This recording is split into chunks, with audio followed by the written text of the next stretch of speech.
Are you thinking about downsizing? I mean, sure, it can sometimes start to feel a little overwhelming. From figuring out where exactly you're going to live next, to making sure that the numbers work, to figuring out what are you going to do with a lifetime of belongings. Downsizing is not just as simple as, selling your house and going and finding a smaller home. I'm going to walk you through 9 key questions that every homeowner should be asking before they downsize. And be sure to stick around, because I'm also going to give you my best tips on how to make the whole process smooth, profitable, and maybe even a little stress-free. Listen, before you do anything, you really do need to be crystal clear on why exactly it is that you're considering doing this. Now, for me, I've had clients that'll downsize for financial freedom. In fact, I actually had one couple that just popped in my mind. They real nice people. That was over in Riverside, but they had a really nice home. It was a large 2-story home. Sold the house, ended up downsizing to it. It was a 1-story, real nice house in a 55+ community. Not to mention, they've been using the equity from the sale of that house to travel every year. And it's like 2, sometimes 3 months out of the year, but every year they're always on vacation. Others might downsize for lifestyle reasons. Maybe they're just looking for a low-maintenance home that's closer to the grandkids. Your why is what's going to shape everything from what type of home you're looking at, to the area that you're looking, and the timing for the entire move itself. Of course, once you do know your why, though, well, then the next question becomes what and where. Hey, real quick, if this is your first time here, my name's Jose and I am your SoCal Realtor. We help Inland Empire homeowners sell smart, buy better, and move with confidence. And if you are thinking about making a move, don't hesitate to reach out. My team and I, we are here and ready to help you with your next move too. But enough about that. Let's go ahead and get back to the video. If walkability and social life matter to you, though, then you might love a condo, for example, say near downtown Riverside, or maybe even the Victoria Gardens over in Rancho Cucamonga. Or if peace and quiet are more of a priority for you, well, then you might prefer looking at a single-story home in maybe, for instance, Redlands or even Yucaipa. Even if you're fully active now, I would still plan ahead. Look ahead down the road. Save yourself the hassle of having to end up moving one more time. I would just say, look ahead at, plan ahead for things like the amenities. What is the proximity to these amenities? Things such as, for example, maybe what is the proximity to healthcare? What is the proximity to things like grocery stores, public transit, or especially what is the proximity to things like your family members? Because these are all things that are going to be very important to you later down the road when you aren't quite as active anymore. Okay, makes sense to me. This next one is where the dream of downsizing does meet reality, because if you're someone that likes to host big family dinners, get-togethers, maybe you like to have overnight guests to the house, whether that's kids, the grandkids, but you like to have overnight guests at the house, or maybe you need a dedicated space for hobbies, whatever that might be, or maybe a dedicated space for remote work. You will need to plan ahead for that in a smaller home that has less extra space. I've had clients that have been pretty creative with this, such as, for example, the extra bedroom, using it for multi-purpose. It might be a home office, but it could also be the guest bedroom with like a pull-out bed, when you do have overnight guests there, or having a built-in storage area in the garage to be able to keep everything out in there, or only eating in the kitchen and saving the dining room area, using that for something else. When you're downsizing, you're obviously going to have less space, so taking advantage of multi-use spaces, it really is key here. This next one may be the most overlooked challenge when it comes to downsizing, and that is the emotional challenges that can come with letting go of belongings that aren't going to fit in the new home. When you've lived somewhere for years, maybe even decades, then you very likely have accumulated more than you realize. We all do.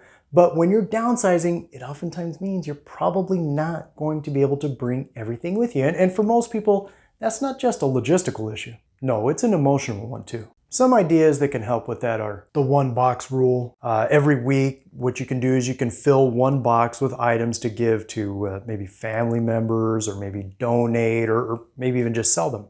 Another idea is photos. If there's something that you're attached to, emotionally attached to, but it's not going to be able to go with you, then what you could do is maybe take a picture of 2, of that item, maybe you with that item before you do let it go, and just give you the chance to hold on to that memory. Also, I would start early. I would start on this months before you move so that you're not rushing through all of it, rushing through all of these decisions. Those are not something that you want to rush through and end up regretting later. Now, honestly, this next one, this isn't just for downsizers. This one's for anyone that's thinking about selling their house and making a move. And that is, should you sell first or should you buy first? Good question, right? The problem though is there's no answer that's a one size fits all. If you go with buying first, well then it means that yes, you can take your time finding the perfect place, but it also means you could potentially find yourself carrying two mortgages temporarily. But for most people, this isn't always something that's financially comfortable. If you choose selling first, well then, yeah, now that means that you know exactly what you have to work with. Financially, that is, but you know exactly what you have to work with. But on the flip side, there is the possibility that you could end up needing temporary housing or maybe a rent back agreement from the buyers of your house while you now shop for your new home. In today's housing market here in the Inland Empire anyway, you do have options, whether you go the selling first, buying first, or maybe kind of a hybrid of that, but you do have options. My word of advice is this: talk with your agent. And if you're here locally in the Inland Empire, hopefully that's me.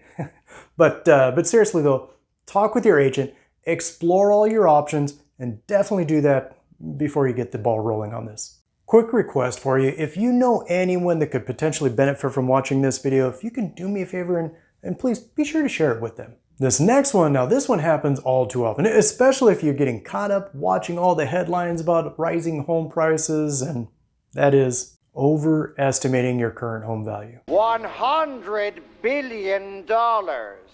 There are a number of sites you can go to get an online estimate for your house. And listen, they're great for getting you in the ballpark. It's just important to keep in mind, they don't know what's going on with your house. They don't know if you recently upgraded your kitchen or maybe you replaced your roof recently or if maybe, say for instance, your neighborhood is a little bit more desired or in more demand than another neighborhood. Great example of that is I had a client not too long ago. Won't mention any names, although I don't think they'd get upset with me, but I won't mention any names, but I did have a client not too long ago.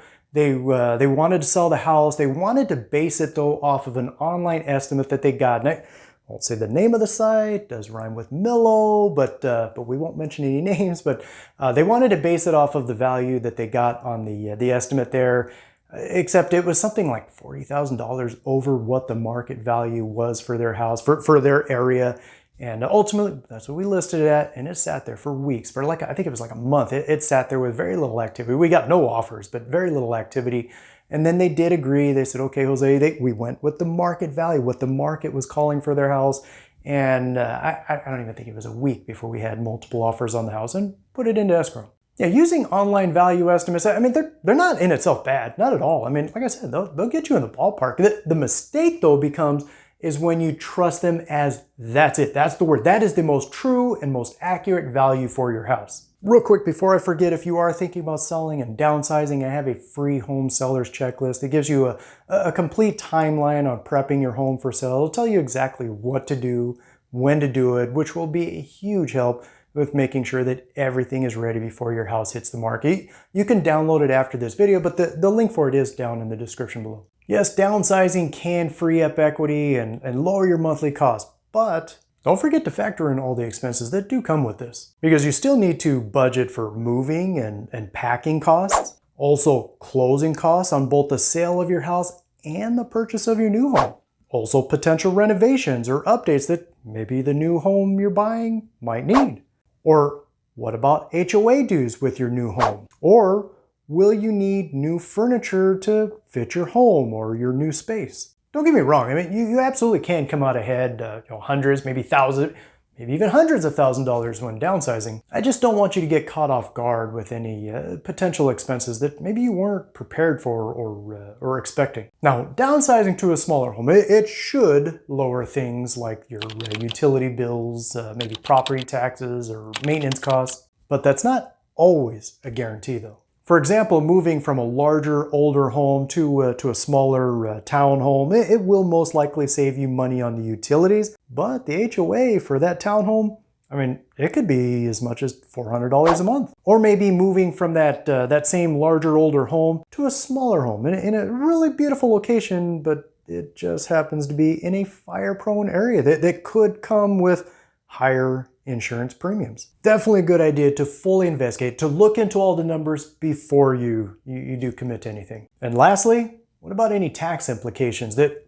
could come with that move? If you've owned your house for a while, then it's very possible you might have quite a bit of equity buildup at this point. But it's also important to keep in mind that if you have lived in that house for at least 2 out of the last 5 years, then you may qualify for capital gains exclusion of up to $250,000 if you're single and up to $500,000 if you're a married couple. Another thing to keep in mind is if you're planning to stay here in California and you're over the age of 55, well then Proposition 19, it may allow you to take your current property tax rate with you to your new home. And if you've been in that house for a while, that could potentially be a pretty big savings for you. However, I cannot stress enough, every situation is going to be a little bit different, so before you do make that move, talk to a tax professional. Get professional tax advice to ensure that you avoid any potential surprises. Hey, like I mentioned earlier, if selling and downsizing is on the radar for you, be sure to grab my home sellers checklist. It's designed to help you avoid any last minute stresses and just ultimately help you get the best possible sales price for your house when you do go to sell it.